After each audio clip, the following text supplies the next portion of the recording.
आबाद मदरसों की उत्तर प्रदेश में मदरसों को लेकर मदरसा बोर्ड नए नियम लाने के लिए तैयार है और इन नियमों के मुताबिक मदरसों में दीनी पढ़ाई के साथ साथ हिंदी, अंग्रेजी, गणित और विज्ञान जैसे विषय भी पढ़ाए जाएंगे। साप्ताहिक अवकाश शुक्रवार को न होकर रविवार को होगा और सबसे बड़ी बात यह कि मदरसों के छात्रों का भी ड्रेस कोड होगा।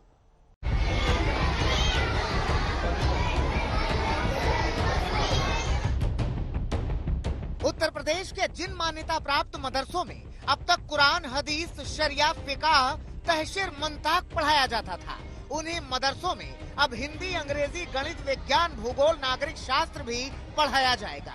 एक हाथ में कुरान और दूसरे में कंप्यूटर के ख्वाब को पूरा करने की ताबीर मिली है। यूपी मदरसा शिक्षा बोर्ड की बैठक में नए प्रावधान के प्रस्ताव पारित हुए हैं। यूपी के मदरसों में अब जुमे की बजाय रविवार को छुट्टी होगी। मदरसों में अब ड्रेस कोड लागू होगा। बच्चों को बाकायदा यूनिफॉर्म पहनना होगा। हिंदी, अंग्रेजी, गणित, विज्ञान की पढ़ाई जरूरी होगी। मदरसे में एनसीईआरटी की किताबें पढ़ाई जाएंगी। मदरसों में एकेडमिक कैलेंडर भी लागू होंगे। स्कूलों की तरफ मदरसों में भी विंटर वेकेशन होगा। आज मदरसा में ड्रेस कोड आया क्योंकि अब हम एक प्लेटफॉर्म दे रहे हैं आदरणीय मोदी जी के नेतृत्व में देश के मदरसों को और उत्तर प्रदेश में आदरणीय योगी जी के नेतृत्व में, ताकि ये मुंशी, मौलिम, आमिल, कामिल, फाजिल ये डिग्री लेकर ये डॉक्टर, इंजीनियर, आईएएस, आईपीएस नहीं बन सकते हैं। इनको भी आईआईएम में जाना चाहिए, आईआईटी में जाना चाहिए। इन बच्चों के लिए एक प्लेटफॉर्म दे रहे हैं। उनके अंदर कैसे फील आएगी जब वो ड्रेस कोड पहनकर जाएंगे और स्कूलों की तरह उनकी भी ड्रेस कोड होगी, तो वो बच्चे कुछ बनने की चाह लेकर निकलेंगे घर से। वरना उनको आप सीधा एक मुसलमान की ड्रेस पहनाकर भेज देते हैं और ये हमारी ड्रेस नहीं है। यूपी के मदरसों में बदलाव की बयार बहाने की कोशिशें बहुत पहले से ही जारी हैं। पहले फर्जी और अवैध मदरसों की शिनाख्त हुई और अब मान्यता प्राप्त मदरसों के लिए नए नियम कायदे बनाए गए हैं। प्रदेश मदरसा बोर्ड का मानना है कि इन नियमों से तालमेल बैठेगा। बहुत से लोगों की शिकायत ये आई मदरसों से कि फ्राइडे को जब हमारा मदरसा बंद रहता है तो शासन और प्रशासन खुला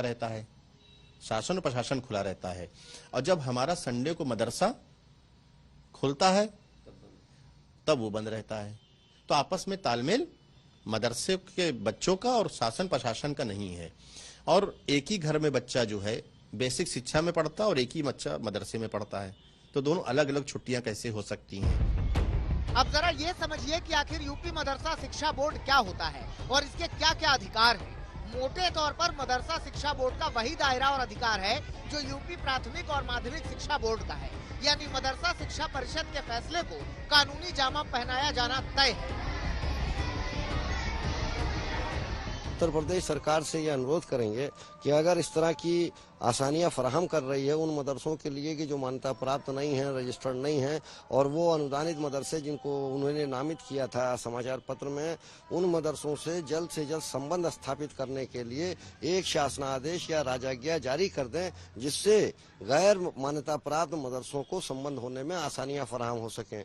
और हमारे देश में हमेशा हिंदू, मुस्लिम, सिख, ईसाई एकता रही है और हम एकता का ही संदेश देते रहे हैं, और एकता में ही बल है। अगर हम एकता के साथ चलेंगे तभी हमारा देश आगे उन्नति करता रहेगा। यूपी में मदरसों के आधुनिकीकरण को लेकर योगी सरकार लगातार एक्शन में है। यूपी सरकार के सर्वे में 8,000 से ज्यादा मदरसे फर्जी पाए गए। अभी भी यूपी में 16,000 से ज्यादा मान्यता प्राप्त मदरसे हैं। करीब 558 सरकारी अनुदान से चलने वाले मदरसे हैं। नए नियम गैर मान्यता वाले मदरसों पर भी लागू होंगे। योगी सरकार ने साफ कर दिया है कि पढ़ने की शिक्षा, चाहे वो बेसिक शिक्षा हो या माध्यमिक या मदरसों में, कहीं ना कहीं सबकी बराबरी की जाएगी। और इसीलिए जो ये प्रस्ताव पारित किए गए हैं ये भी मदरसों के हित को देखते हुए योगी सरकार ने पास किए हैं।